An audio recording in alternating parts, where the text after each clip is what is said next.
ಖರ್ಚು ಮಾಡ್ತಾ ಇದ್ದೀವಿ.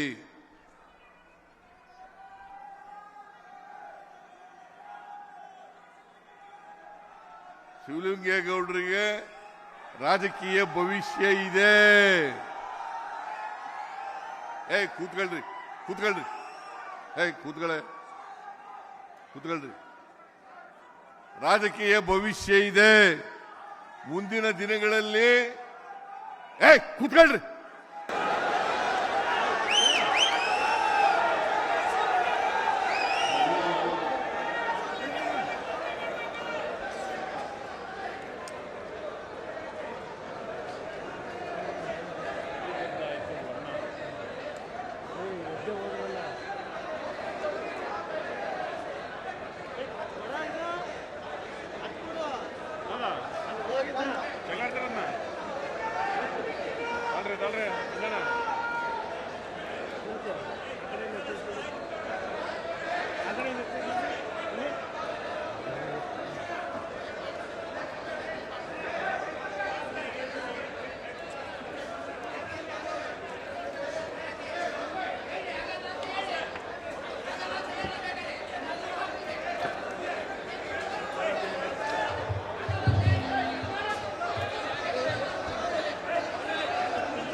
ನೋಡಿ ಸುಮ್ಮನೆ ಕೂತ್ಕೊಳ್ತೀರಾ? ಇದೇನು ಸುಮ್ಮನೆ ಅಪಹಾಸ್ಯ ಮಾಡಕ್ ಬಂದಿರ? ಅಲ್ಲಿ ಸುತ್ಕೊಳ್ಳಿ ಹೇಳ್ತೀನಿ.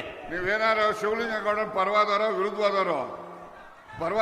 ಪರವಾಗಾದ್ರೆ ಸುಮ್ಮನೆ ಕೂತ್ಕೋಬೇಕು. ಅವ್ರಿಗೆ ಗೊತ್ತಾಗ್ತಲ್ವಾ? ಸುಮ್ಮನೆ